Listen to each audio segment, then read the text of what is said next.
ہاں جی بالکل NA-78 کے قومی اسمبلی کے امیدوار ڈاکٹر مصطفیٰ ججا صاحب جو مرکزی مسلم لیگ سے الیکشن کے امیدوار ہیں، ان سے بات کریں گے اور پوچھیں گے کہ یہ الیکشن کمپین کے حوالے سے کیا کہنا چاہیں گے۔ جی الحمدللہ جی ہماری کمپین تو بہت اچھی چل رہی ہے۔ ہمارے الحمدللہ ایک دن میں 5-5 7 پروگرام ہوتے ہیں، کارنر میٹنگز ہوتی ہیں جی اور الحمدللہ جلسے بھی ہوتے ہیں۔ آج بھی 2 جلسے کیے ہیں، یہ دوسرا جلسہ تھا اور اللہ کے فضل و کرم سے لوگ جہاں جاتے ہیں بھرپور محبت کا الحمدللہ لوگ مظاہرہ کر رہے ہیں۔ لوگ جیسے پیاسے تھے اور منتظر تھے کہ کوئی آئے۔ اللہ کا فضل ہے، بہت اچھی جا رہی ہے۔ خرم دستگیر خان صاحب ان کے مقابلے میں کھڑے ہیں، اس وقت کتنے پرسنٹ دیکھ رہے ہیں کہ انشاءاللہ ہم جیت ہمارا مقدر بنے گی؟ جی اللہ کے فضل و کرم سے وہ باقی وزیر ہوں یا کچھ اس سے بھی بڑے ہوں جی بھائی جان، بات تو ہوتی ہے کردار سے، وہ جتنے مرضی بڑے ہو جائیں۔ جی جب انہوں نے عوام کو دیا کچھ نہیں، سال ہر سال سے جی پہلے ان کے والد محترم، پھر وہ خود کتنی دیر سے اس سیٹ کے اوپر کام کر رہے ہیں، لیکن گجرانوالہ کو انہوں نے بتائیے کیا دیا؟ کچھ نہیں دیا گجرانوالہ کو۔ اور کبھی مجھے بتا دیجئے کہ اسمبلی کے اندر کھڑے ہو کے انہوں نے گجرانوالہ کے حقوق کے لیے آواز اٹھائی ہو، کبھی کوئی ڈریس کیا ہو اسمبلی کے اندر؟ تو عوام تو شدید متنفر ہے ان سے اس وقت، اور اس وقت عوام کو وہ فیس کرنے کا قابل نہیں ہے۔ کئی جگہوں پہ ایسے ہوا کہ مجھے لوگ وہاں بتاتے ہیں جب میں جاتا ہوں کہ جناب یہاں وہ آئے تھے، 18 بندے تھے، 30 بندے تھے، اب وفاقی وزیر ہو اور اتنے تھوڑے لوگ جلسوں کے اندر ہیں، اور الحمدللہ ہمارے جلسے جو ہیں ان کی حالت آپ کے سامنے ہیں۔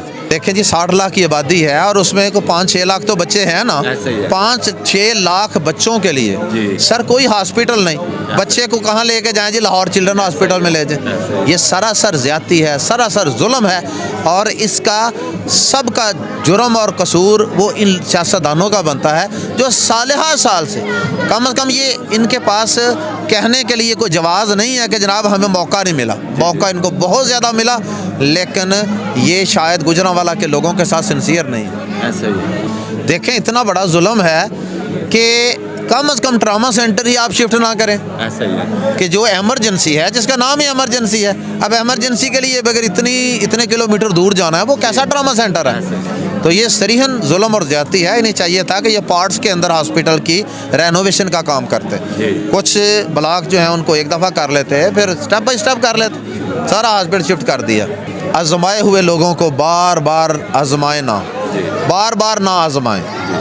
آپ خدارہ اپنے خیر خواہوں کو پہچانیں۔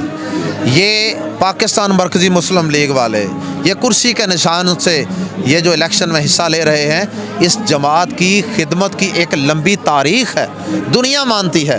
تو ان خیر خواہوں کو جو اپنا خون پسینہ عوام کے لیے، پاکستان کے لیے، اسلام کے لیے پیش کرتے ہیں، ان کو آپ ووٹ دیں اور کرسی پر اپنی مہر لگائیں، اور جو بار بار آزمائے ہوئے لوگ ہیں ان کے جھانسے میں نہ آئیں۔ یہ وہی پرانے شکاری ہیں جو نئے جال کے ساتھ دوبارہ ایک دفعہ فیلڈ میں اتر آئے۔ یہ الیکشن نا اب پاکستان کا مستقبل تعین کرے گا۔ یہ الیکشن وہ الیکشن ہے جو پاکستان کے مضبوطی یا انتشار کا راستہ دکھائے گا ہمیں۔